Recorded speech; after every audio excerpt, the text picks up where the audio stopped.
북극 항로 백문백답이 빙하가 열고 경제가 지나간다.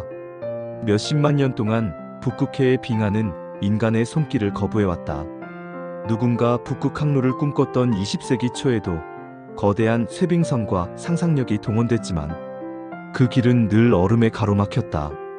그러나 21세기 기후변화는 북극의 풍경을 완전히 바꿔놓았다. 겨울이 짧아지고 한여름의 얼음이 얇아지며 항로라는 말이 의미를 갖기 시작했다. 해마다 여름이 오면 위성사진 속 북극해의 흰색 띠는 점점 더 좁아지고 때로는 맨눈으로도 바다가 열린 지점을 포착할 수 있다. 인간이 닫혀있던 빙하의 문을 두드린 것이 아니라 지구온난화라는 거대한 열쇠가 스스로 그 문을 열어버린 셈이다.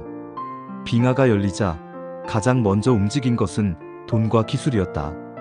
2018년 러시아의 야말 LNG 프로젝트에서 생산된 천연가스가 북극 항로를 따라 중국에 도착한 순간 세계 에너지 시장은 새로운 현실을 받아들였다.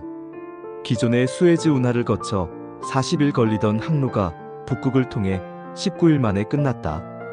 운송기간이 절반으로 줄자 에너지 가격, 계약 구조, 공급망 전략까지 모든 것이 재계산되기 시작했다. 수백억 달러가 오가는 글로벌 LNG 시장에서 시간은 곧 돈이었다. 머스크, NYK, COSCO 같은 글로벌 해운 대기업들이 실험적으로 북극 항로에 컨테이너선과 벌크선, LNG선을 띄우기 시작했다. 기술자와 선주, 보험사와 에너지 대기업, 심지어 극지 관광회사까지 모두 빙하의 빈틈에 뛰어들었다. 북동항로와 북서항로, 그리고 중앙북극항로. 북극항로라 하면 흔히 하나의 직선 경로를 떠올리지만 실제로는 서로 다른 성격과 전략적 이해관계가 얽힌 세 갈래의 길이 있다. 북동항로, 북서항로, 그리고 중앙북극항로가 바로 그것이다. 이 세 가지 길은 북극해의 서로 다른 얼굴이자 21세기 국가들의 해양 경쟁이 가장 집약적으로 펼쳐지는 무대다. 북동항로 노던 시 루트, NSR은 러시아 북극 연안을 따라 유럽과 동북아시아를 잇는 항로다.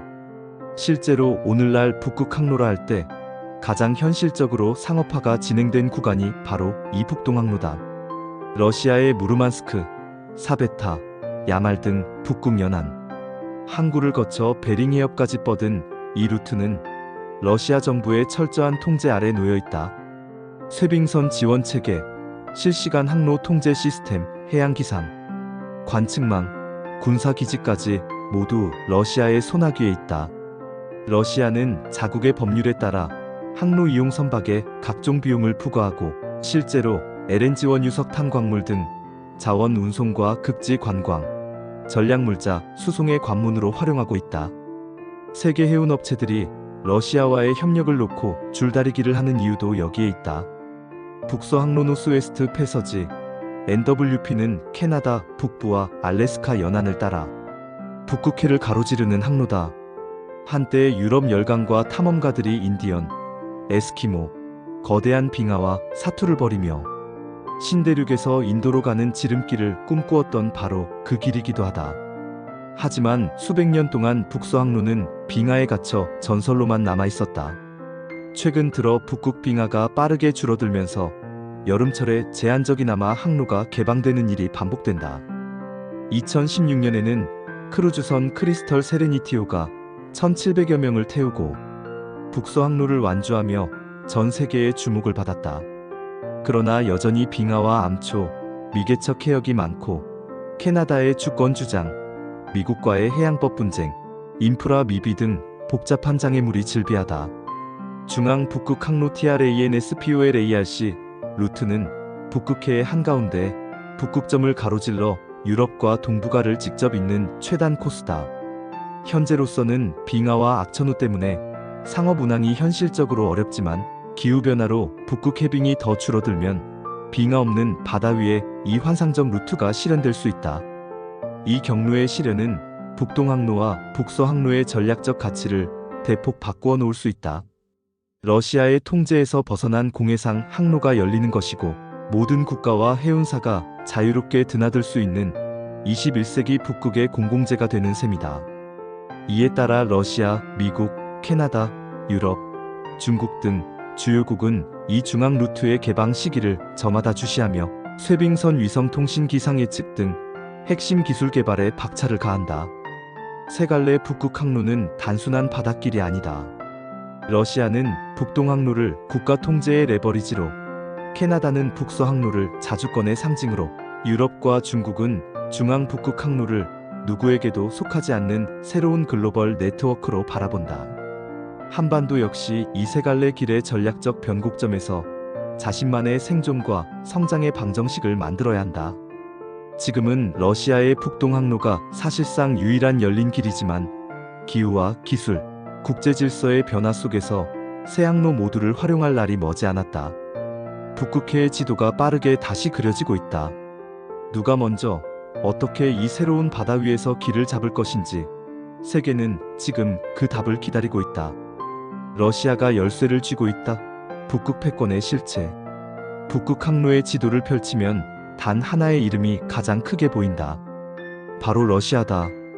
북극해를 따라 유럽과 동아시아를 잇는 북동 항로의 70% 이상이 러시아의 영해와 배타적 경제 수역이 이 안에 놓여 있다. 이 바다 위를 안전하게, 효율적으로, 그리고 합법적으로 통과하려면 결국 러시아의 허락과 인프라, 기술, 그리고 정치적 의지에 의존해야 한다. 21세기 북극 패권, 그 실체는 곧 러시아의 절대적 영향력에서 시작된다. 러시아가 북극 항로에서 가진 가장 큰 무기는 쇄빙력이다. 북극해는 여전히 연중 수개월간 두꺼운 빙하로 덮여있기 때문에 쇄빙선이 없으면 상업항해는 불가능하다. 2024년 현재 러시아는 40여 척에 달하는 세계 최대 쇄빙선 함대를 보유하고 있다. 이 중에는 세계 유일의 원자력 쇄빙선도 포함되어 있다. 러시아 쇄빙선은 사베타, 무르만스크, 아르한겔스크 등 북극 연안 항구에서 LNG, 석유, 광물을 실은 선박들을 빙하 위로 안내한다.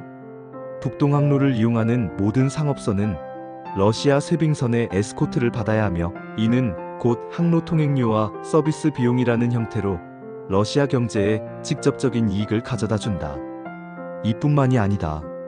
러시아는 북극 연안의 초대형 LNG 플랜트, 해양기지, 항만, 공항, 위성통신망, 감시, 레이더, 군사기지까지 줄줄이 세우고 있다.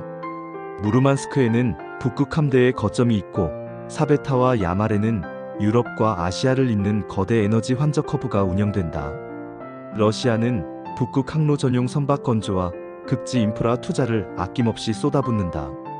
실제로 2018년부터 2023년까지 북동 항로를 이용한 화물 운송량은 매년 두 자릿수 성장률을 기록했고 LNG 운반선, 컨테이너선, 벌크선, 극지 크루즈선까지 북극해를 누비고 있다.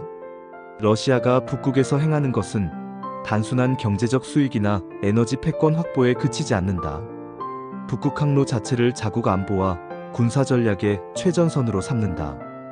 북극 해빙이 줄어들며 북극권이 사실상 러시아의 북방 국경이 된 것이다.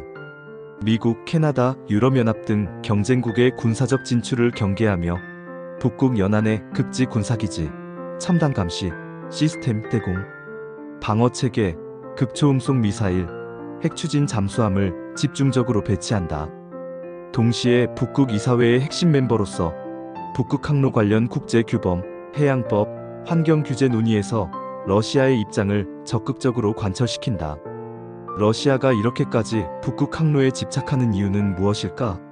첫째, 에너지 수출 경제의 생명줄이기 때문이다. 북극 항로를 통한 LNG, 원유, 석탄, 광물 수출은 러시아 국가 예산의 핵심이다. 둘째, 기후변화와 빙하 해빙이 속도를 내면 전통적인 남부 수송로우케, 발트해 대신 북극 항로가 러시아 해운과 수출의 미래가 된다. 셋째, 북극권의 신흥자원 경쟁, 군사안보, 지정학적 영향력을 모두 아우르는 전략적 요충지로 북극이 급부상했기 때문이다. 러시아는 북극을 단순한 통과 항로가 아니라 21세기 글로벌 패권을 위한 핵심 무대, 즉 러시아 미래의 전진기지로 바라본다. 물론 러시아의 패권 행보에 대한 국제사회의 반감도 만만치 않다. 미국과 유럽연합, 캐나다, 일본, 심지어 중국조차 러시아의 독점적 통제와 과도한 항로 요금, 자원 개발, 독주, 군사화 등의 불만을 쏟아낸다. 국제해양법, 북극 이사회, 환경규범 등 다양한 틀에서 견제와 협상, 경쟁이 반복된다. 북극 항로가 열릴수록, 그리고 그 전략적 가치가 커질수록 러시아를 중심으로 한 이 복합 게임의 갈등 구조는 점점 더 복잡해진다. 결국 북극 항로의 열쇠는 러시아가 쥐고 있다. 누가, 언제, 어떻게 이 바다를 지배하고 이용할지 결정하는 힘의 근원지 역시 러시아다.